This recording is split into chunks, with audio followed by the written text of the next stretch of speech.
Chef Laura here. Today I thought I'd change it up a little bit. The weather's getting nice, the days are getting longer, so I thought I would take us outside and grill in the backyard.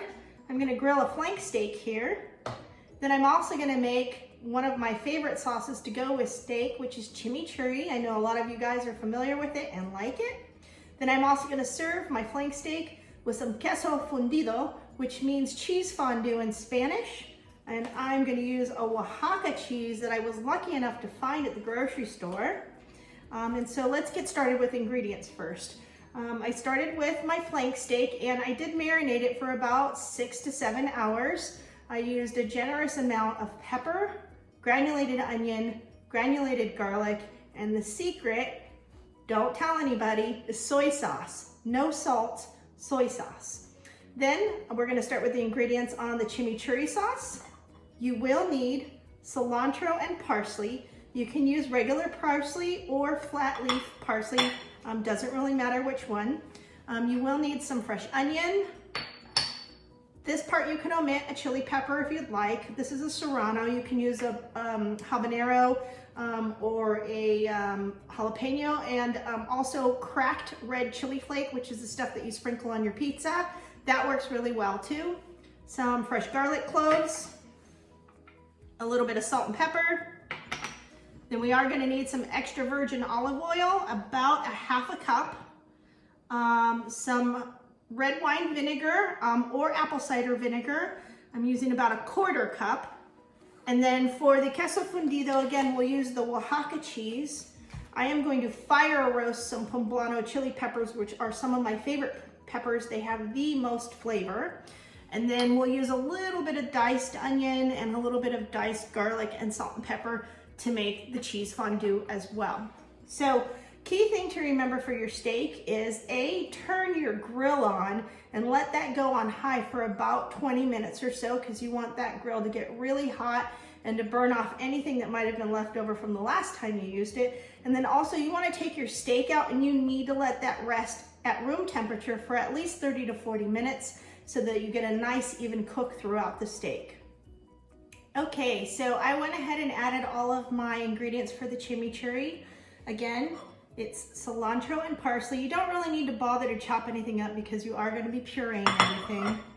We will do a couple of cloves of garlic, chili pepper if you'd like, some fresh onion, salt and pepper, and some extra virgin olive oil and vinegar. And we're just gonna go ahead and put everything into the blender, or if you have an immersion blender, which is a little hand wand, you can use that as well. And we're just gonna blend everything. Okay, so that is nice and smooth.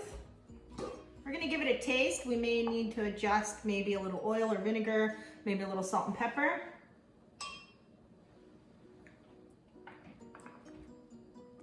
That's pretty good, and it's got a good amount of heat. Not too hot, just a little tingle in the back. So we're done with the chimichurri sauce. Okay, so we're gonna fire roast our poblano chili peppers directly on the open flame on the stove. You will need a stainless steel bowl. You'll also need some plastic wrap afterward, and I'll show you why. And then make sure that you have fire safe or burn proof tongs so that you don't burn your hands and you aren't burning any of the rubber or silicone that might be on the end of some of the tongs. So make sure that it's just metal. And we're just gonna put these chili peppers directly on the flame. And we want to blister the skin on all sides. You can hear it popping. You'll also start to smell it. You want to blister the skin and char it on all sides until it's completely black.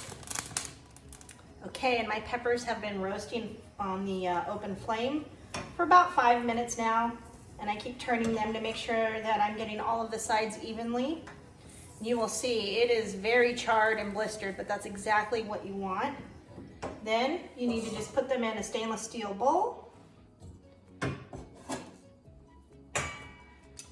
And then you will use a nice big piece of plastic wrap to cover the bowl.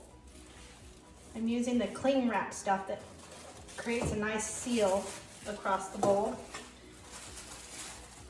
And you get that covered nice and tight, as airtight as possible. And you're gonna let that sit for about 5 to 10 minutes. that heat and that steam that it's going to create in there is actually going to loosen up all of that charred skin so that it comes off very easily. So once that's sit for a little while, we'll take them out and then we'll pull all the skin off and then we'll proceed to make our queso fundido. Okay, so my poblano peppers have been steaming in this bowl for about 10 minutes. They're still nice and hot. You can see the steam coming off of them.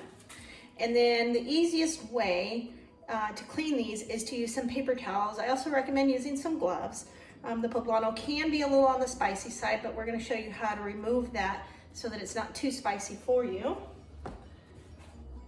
And I'm not really too careful about making sure that all of the charred bits come off. I actually like some of that because you'll taste that in whatever dish that you're putting it in. I'm actually even going to save one of these and put it in some of my salsa verde because I really like that smoky flavor. But we're just going to take this poblano pepper and wipe it down with a paper towel. And you can see the skin just comes right off. Really no effort at all. It's just wiping right off of it. Easy peasy. So I have my beautiful poblano peppers here all peeled now and all of the chars off. Now, the secret to removing some of the spiciness is to stay away from all of those seeds in there and any veins that you might find. So we're just going to remove all of those seeds, and you can see the poblano actually has quite a bit of seeds. And I don't know if you can see this, but that little vein right there is also where some of the capsaicin is, which causes heat. So you want to remove veins and all of the seeds, and that will reduce your heat. For me, I like to leave them in, so I'm just going to leave them in because I like the heat. And I've got my poblano pepper nicely diced there, and again, I left all the seeds and the veins in there because I like the heat. You feel free to remove them so that you don't have the heat. Then we're just going to turn our pan on and get it nice and hot. I'm going to use about a teaspoon of olive oil. I don't want a lot of oil in there. I just want enough so that I can cook off the diced onions that we had from earlier and the diced garlic. And we're going to get those nice and caramelized before we throw the peppers in. Then we'll saute the peppers with all of that and add a little salt and pepper. Then we'll get the cheese in there on slow and low and get it melted and nice and gooey. Okay, so we'll start with caramelizing our onions.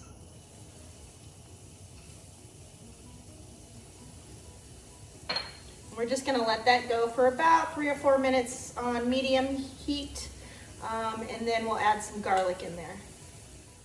So my onions have been caramelizing on medium to medium low for about 4 minutes. Then I'm gonna add some garlic in there.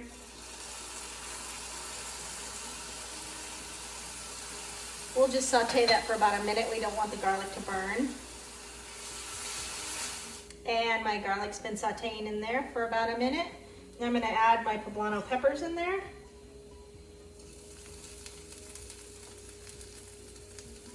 Depending on how many people you're making it for, really is going to depend on how many peppers you use. I didn't even finish one whole pepper. They are really big. So I'm just going to use maybe 2/3 of it. And we're just going to saute that up with the onions and the garlic. You can also saute sliced mushrooms in this. They add a really good depth of flavor. But we're just going to do onions, garlic, and peppers today. Then when you're ready to put your cheese on, you want to turn it down to the lowest setting because you don't want to burn your cheese. I'm going to add just a pinch of pepper, a really small smidge of salt. Toss that all together.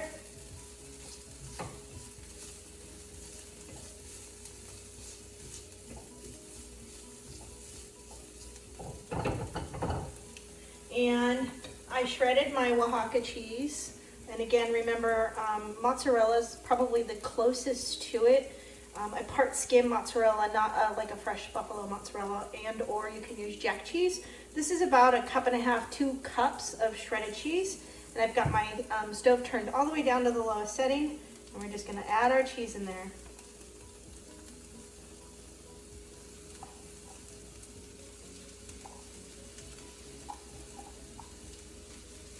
Spread it all around. And then just slowly mix all the ingredients together. Make sure that you don't burn your cheese. And we're just gonna slowly melt it all. Okay, so my cheese has been simmering on low for about 3 to 4 minutes. And I've really just babied it and taken care of it so that it doesn't burn. But you can see it's all really gooey. And since we still need to cook the steak, I am actually gonna move it over to my other burner that has an even lower setting, which is basically like a warm setting. And we're just gonna let that sit on warm while we cook our steak. Then we will transfer this into a little fondue crock so that we can eat it with our steak. Okay, so our steak has been sitting out for about 40 minutes now. And the grill has been going on high for about 20 to 30 minutes. So it's nice and hot. So we're just gonna put our steak on the grill. Remember to use heat-safe tongs.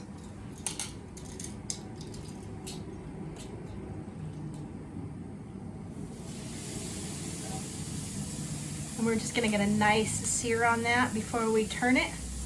And then we'll flip it over on the other side and sear it beautifully.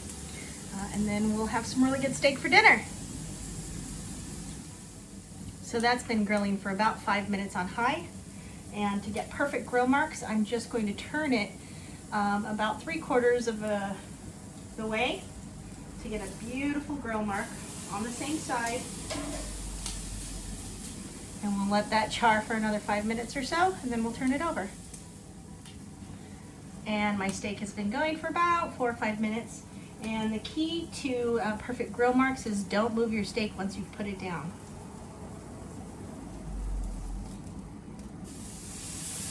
And perfect cross marks. Not sure if you can see that. We'll get a better close-up later. So we've been grilling on the other side for about 3 or 4 minutes. We're just gonna turn it 3/4 of the way. Get some more beautiful cross marks and finish cooking. So my steak has been cooking on one side. I did about 5 minutes in one direction, then turned it 3/4 degrees to get a cross mark and did another 5 minutes on that side. Then I turned it over and did about 5 or 6 minutes on one side and then turned it to get a perfect cross mark again. And then now we're just gonna let it sit in there and we're gonna close the lid because we want this to get really hot. And I like my steak a little on the rare side. So right when it gets to about 140 degrees, I'm gonna pull it out and then I will show you one important step when cooking a steak. Okay, so my steak has been going for about 10, 11 minutes and I temped it and we are just right at 140 degrees. So we're gonna go ahead and pull it out now. It looks great. And we are gonna put it in a pan to rest. And the most important part about cooking a steak and the most essential is making sure that you let your steak rest. So you want to put it in some sort of a pan and get some aluminum foil on that right away. And you're going to let that sit for at least 10 minutes before you start cutting into that steak. Okay, so my meat has been sitting for about 10 minutes now, so we're going to uncover it. And then we're going to slice it. You want to make sure you slice your steak against the grain, and I can see that the grain is running in this direction, so I'm going to cut it in this direction.